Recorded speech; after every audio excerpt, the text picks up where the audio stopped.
आज स्वास्थ्य सेवा के क्षेत्र में उल्लेखनीय पहल करते हुए आस्था हेल्थ केयर हॉस्पिटल कैलाशपुरी में doctor Pradeep Gupta MBBS MD medicine द्वारा हर महीने के 25 तारीख को निःशुल्क स्वास्थ्य शिविर का आयोजन किया जाता है। इस शिविर में मरीजों की CBC, lipid profile, TC, TG, HDL, LDL, non HDL जैसी महत्वपूर्ण जांचें बिना किसी शुल्क की जाती है और इसके अनुसार उपयुक्त उपचार व परामर्श भी प्रदान किया जाता है। डॉक्टर प्रदीप गुप्ता एवं प्रख्यात हृदय रोग विशेषज्ञ हैं। उनके मार्गदर्शन में यहाँ ब्लड प्रेशर, डायबिटीज, TB, श्वास रोग, पेट के रोग जैसे मनोविकार जैसी समस्याओं का सफल इलाज किया जाता है। आस्था हेल्थ केयर हॉस्पिटल, शिव मंदिर रोड, कैलाशपुरी, मुगलसराय। शक्ति मीडिया सभी नागरिकों से अपील करता है कि यह सेवा का लाभ उठाएं और स्वास्थ्य के प्रति सजग रहें। आइए देखते हैं एक रिपोर्ट। दर्शकों नमस्कार, शक्ति मीडिया चैनल में स्वागत है। आपको बताते चले कि आज हृदय रोग से काफ़ी लोग परेशान हैं, तो मैं आज एक्सपर्ट हृदय रोग विशेषज्ञ डॉक्टर प्रदीप गुप्ता के नाम सभी लोग करीब करीब जानते होंगे हमारे चंदौली जिले में। तो सर हमारे साथ में हैं हमारे दर्शकों को कि हृदय रोग कैसे होते हैं और क्यों होते हैं। हृदय रोग की समस्या बहुत अभी चिंता का विषय बन रहा है। पोस्ट कोरोना काल में, कोरोना के बाद बहुत ज़्यादा sudden cardiac arrest, heart attack ये बहुत ज़्यादा सुनने में आ रहा है। साथ ही साथ ओवरऑल देखा जाए तो हार्ट के अटैक की जो उम्र है, ना सामान्य उम्र थी जब हम लोग MD कर रहे थे, उस समय 60 के आसपास में लोगों को हृदयाघात होता था।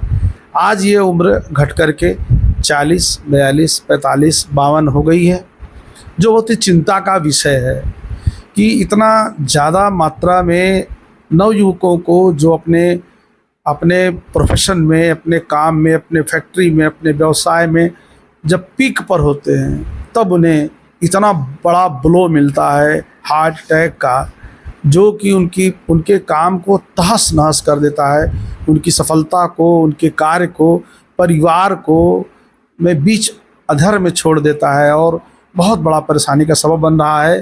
हृदय रोग अगर किसी को होता है उसके लक्षण क्या हैं, शुरू कहाँ से होते हैं? सबसे पहले यदि किसी को इस्केमिक हार्ट डिजीज होती है तो सबसे पहले उसको चेस्ट पेन और हैवीनेस, हार्ट में बाईं तरफ, छाती के बाईं तरफ या पूरे गोलाकार एरिया में लेफ्ट साइडेड पेन सबसे इम्पॉर्टेंट है। चेस्ट पेन शुरुआत में यह 1 या 2 मिनट के संक्षिप्त पीरियड के लिए हो सकता है, जिसको हम एंजाइना पेक्टोरिस कहते हैं। यदि इसका समय 2 मिनट से बढ़कर 10 मिनट हो जाता है तो हम उसे अनस्टेबल एंजाइना कहते हैं, जो कि थोड़ा गंभीर बात है। और यदि चेस्ट पेन 10 मिनट से भी ज़्यादा हो जाए तो हम उसे हार्ट अटैक या मायोकार्डियल इंफार्क्शन कहते हैं। चेस्ट पेन सिर्फ चेस्ट में ही नहीं होता है, यह आर्म में भी हो सकता है। चेस्ट पेन जो है यहाँ पे जी हाँ, ये जो लेफ्ट प्रीकॉर्डियम है यहाँ पे सबसे ज़्यादा कॉमन होता है। इसके बाद रेट्रोस्टर्नल पेन पूरा इस तरह से होता है, कभी कभी राइट साइड में भी जा सकता है। और सबसे ज़्यादा इम्पोर्टेंट है आर्म का फटना, कि बाएं हाथ में जो है फट रहा है, दर्द हो रहा है, बहुत पीड़ा हो रही है, शोल्डर में जा रहा है, गर्दन में जा रहा है, यहाँ तक कि लोग दांत के डॉक्टर के पास पहुँच जाते हैं। डेंटल पेन, यहाँ तक कि ईयर पेन, ये सब रेफर्ड पेन कहलाते हैं। लेकिन सबसे कॉमन है precordium, retrosternal, arm, right left both. Shoulder में भी जा सकता है, और उस समय बहुत घबराहट होना, पसीना होना, बहुत ज़्यादा स्वेट करना और फियर ऑफ डेथ भी होता है। और कुछ लोगों को चलने में दम फूलना, अगर किसी को एट रेस्ट सही है और जब चलते हैं तो उनको सीने में दर्द होने लगता है या दम फूलने लगता है। सीढ़ी चढ़ते हैं तो उनको सीने में दर्द या दम फूलने की शिकायत होती है। ये जो है लक्षण है जिससे हम ये सोच सकते हैं कि हाँ, ये लक्षण कार्डियक हो सकते हैं। सर अगर किसी को इस तरह का अगर होता है तो पहला कदम क्या उठाना चाहिए? सबसे पहला कदम तो ये है कि आप अपने नज़दीकी एमडी डॉक्टर का जो कार्डियोलॉजी प्रैक्टिस कर रहे हों उनको दिखाना चाहिए। सबसे पहले वो इतिहास से ही बहुत कुछ समझ लेते हैं, उसके बाद वो उनका ईसीजी करते हैं, आपका डायबिटीज़ का जांच, आपका ब्लड प्रेशर का जांच चेक करते हैं। इसके बाद ईसीजी करने से बहुत जो बेसिक बातें मालूम चलती हैं कि हमें कोरोनरी हार्ट डिजीज़ है या नहीं है, कोई एसटीटी चेंजेस हैं कि नहीं है, उसका वर्गीकरण भी ईसीजी से हो जाता है कि बहुत केसेस में सीने में दर्द हो रहा है, ईसीजी नॉर्मल है, इसका ये मतलब नहीं है कि हृदय रोग नहीं है। जब थोड़ी बात बढ़ती है, जब एडवांस होती है, जब तब जा कर के ईसीजी में परिवर्तन आने शुरू होते हैं। उसमें शुरुआती हल्के होते हैं, केवल टी उल्टा आया, टी इन्वर्टेड आया। जब और बात बढ़ती है तो आपका अनस्टेबल या एमआई होता है, उसमें एकदम से साफ साफ नज़र आता है कि हाँ आघात, हृदय आघात हो चुका है।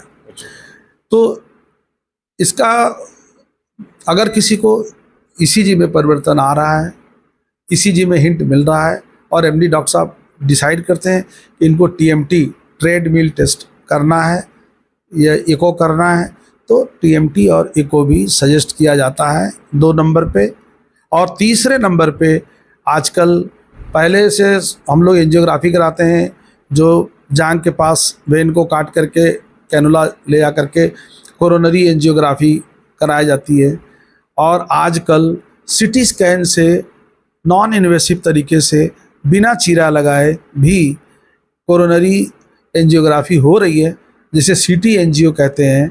और हमारे बनारस में कई जगह पे हेरिटेज हॉस्पिटल में और कई अस्पतालों में सीटी एंजियो की सुविधा आ गई है। उससे भी अच्छा अंदाज़ा लगता है कि आपको कहाँ कहाँ पे ब्लॉक है, कितना प्रतिशत ब्लॉक है। लेकिन सीटी एंजियो से ज़्यादा सुपीरियर कन्वेंशनल एंजियोग्राफी होता है, इसमें कोई शक नहीं है, क्योंकि उसमें सभी आर्टरियों के कितना प्रतिशत ब्लॉक है निकल जाता है।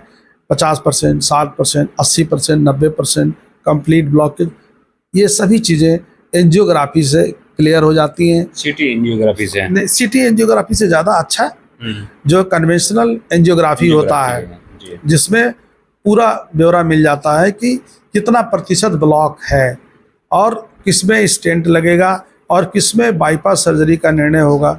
यदि केवल 3 धमनियाँ होती हैं important, right coronary artery, left coronary artery और सर्कमफ्लेक्स, इसमें यदि तीनों में ब्लॉक होता है तो ऑपरेशन होता है, जिसको बाईपास सर्जरी कहते हैं, CABG।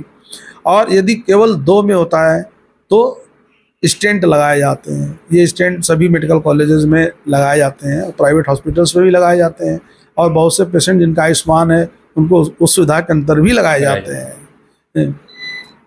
दोस्तों, आप समझ गए हैं, एंजियोग्राफी से आपको पता चल जाएगा कि तीनों आर्टरी जाम है या बंद है या कुछ प्रॉब्लम आ रही है।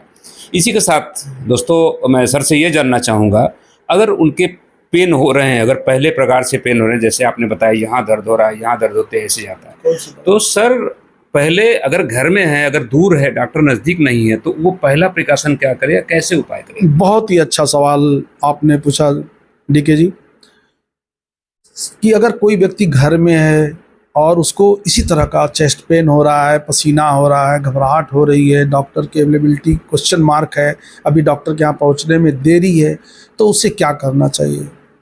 तो घर में कुछ दवाएं ऐसी हैं जो तुरंत हमें लाभकारी और हमें खतरे से बाहर निकालने का काम कर सकती हैं। ये दवाएं हैं, सर्वप्रथम जो सबसे पुरानी दवा है वो है डिस्प्रिन। आधी या 1 गोली डिस्प्रिन को आधा गिलास पानी में डालकर घोलकर मरीज को दे देना चाहिए। दूसरी दवा है स्टेटिन।